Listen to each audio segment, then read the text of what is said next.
เฮ้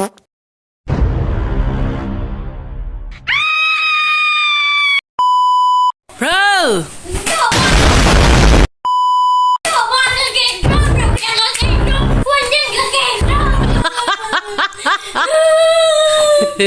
เบลอมันเก่งจังมากเลยกินจนป้าเป็นปลาอยู่แล้ว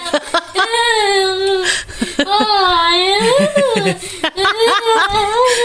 นี่แม็กเกอร์เจอแตงโมมากินตา ไม่กินแล้วเก่งจังแต่ตุ้มใช่ไหม ก็ล้างหม้อแล้ว เก่งจังปลา